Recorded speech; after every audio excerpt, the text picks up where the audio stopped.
it cuts down on cost. You know, I can barely afford the rent of this place.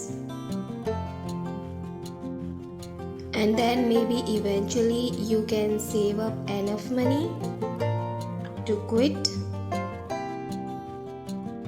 Rules. Closet will be split 80-20 in my favor. Fine, okay. You cook a minimum of 3 times a week. 3 times a week, that seems respectable. Real talk. Step up. It's time to step up.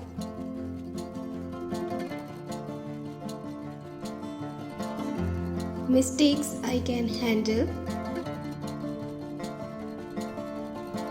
but regrets I can't live with. तो guys, ये है आज का dialogue. आइए चलिए इसका हिंदी में meaning हम देखते हैं और अपनी इंग्लिश की प्रैक्टिस करते हैं। फर्स्ट सेंटेंस आता है, move in with me. Move in मतलब रहने जाना। जैसे कि आपने नया अपार्टमेंट लिया है, नया घर लिया है, तो जब हम नए घर में शिफ्ट होते हैं तो उसको बोलते हैं move in. Move in with me यानी मेरे साथ रहने आ जाओ। I mean it cuts down on cost।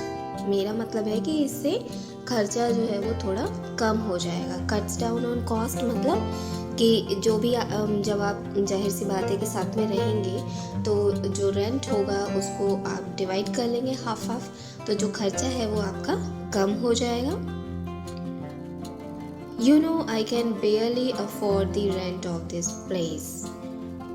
तुम्हें पता है कि मैं जो इस जगह का किराया है उसको बहुत मुश्किल से अफोर्ड कर सकती हूँ या कर सकता हूँ। बेयरली यानी बहुत मुश्किल से। तो अगर तुम मेरे साथ रहने आ जाओगे तो जो रेंट है, क्योंकि वो हाफ हाफ हो जाएगा तो खर्चा कम हो जाएगा। And then maybe eventually you can save up enough money. और फिर शायद आखिरकार, इवेंचुअली मीन्स आखिरकार, और फिर शायद आखिरकार तुम इतना पैसा बचा पाओ टू क्विट। टू क्विट मतलब आप जहाँ काम करते हैं उस काम को, उस नौकरी को छोड़ना। जब नौकरी को छोड़ते हैं तो उसको बोलते हैं इंग्लिश में क्विट करना। तो क्योंकि अब आपका भी वो खर्चा बच जाएगा कि जो रेंट में आपको फुल पे करना पड़ता है वो ना करके आप हाफ पे करेंगे, तो शायद आप भी धीरे धीरे करके आखिरकार इतना पैसा बचा लेंगे कि आप अपनी नौकरी छोड़ दें। रूल्स, नियम, यानी कि आप जो नियम हम लोग फॉलो करेंगे, चलिए अब उनकी भी बात कर लेते हैं। Closet will be split 80-20 in my favour. Closet मतलब अलमारी। तो जो अलमारी है वो 80-20 में स्प्लिट होगी। स्प्लिट मतलब बंटना। तो क्लोजेट जो है, अलमारी है, उसको 80-20 में बांटा जाएगा इन माई फेवर। मतलब 80% जो अलमारी है उसको मैं यूज़ करूँगी या करूँगा, और जो 20% है उसको तुम यूज़ करोगे। फाइन, ओके, ठीक है। You cook a minimum of 3 times a week। तुम एक हफ्ते में 3 बार खाना बनाओगे।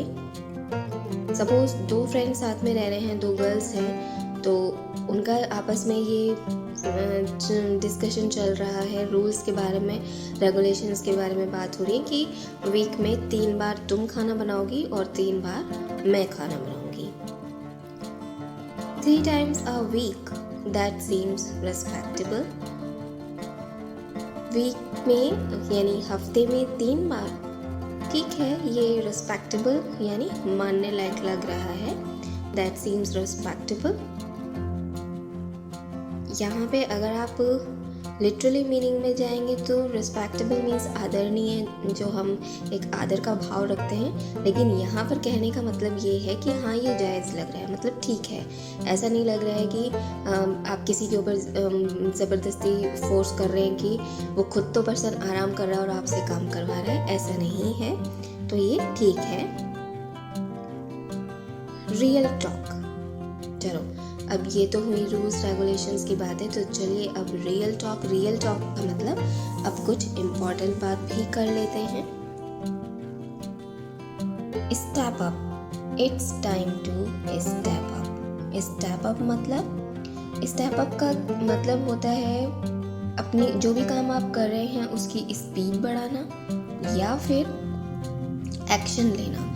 कि मतलब अभी तक आप किसी काम को करने के बारे में सोच रहे थे लेकिन आप कर नहीं रहे थे, तो अब आपको वो काम करना है, उसी के बारे में यहाँ बात हो रही है। स्टेप अप मतलब अब एक्शन करने की, काम करने की ज़रूरत है। It's time to step up. अब काम करने का समय है।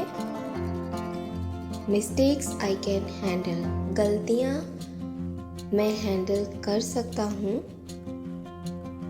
But regrets I can't live with, लेकिन पछतावा, रिग्रेट मतलब पछतावा, लेकिन पछतावा मैं इसके साथ नहीं जी सकता। कहने का मतलब ये है कि सपोज जैसे कोई पर्सन अपना एक बिजनेस स्टार्ट करना चाहता है लेकिन बहुत सारी रीजंस की वजह से वो अपना बिजनेस स्टार्ट नहीं कर रहा है। एक टाइम ऐसा आता है कि जब उसे लगता है कि नहीं, अब मुझे जिस भी बिज़नेस के बारे में मैं सोच रहा हूँ वो बिज़नेस मुझे अब करना चाहिए, जितनी भी मुश्किलें हैं उन सब के बावजूद। तो सपोज़ यहाँ पे भी वही डिस्कशन चल रहा है कि अब जो हमने बिज़नेस के बारे में सोचा था वो बिज़नेस हमें करना चाहिए, क्योंकि अगर गलतियाँ होंगी तो वो तो मैं हैंडल कर सकता हूँ, लेकिन बाद में जाकर इस बात का पछतावा होना कि मुझे उस वक्त बिज़नेस करना चाहिए था, मैंने नहीं किया, तो मैं उस पछतावे के साथ नहीं जी सकता। तो फ्रेंड्स, ये था आज का स्मॉल डायलॉग, स्मॉल कन्वर्सेशन।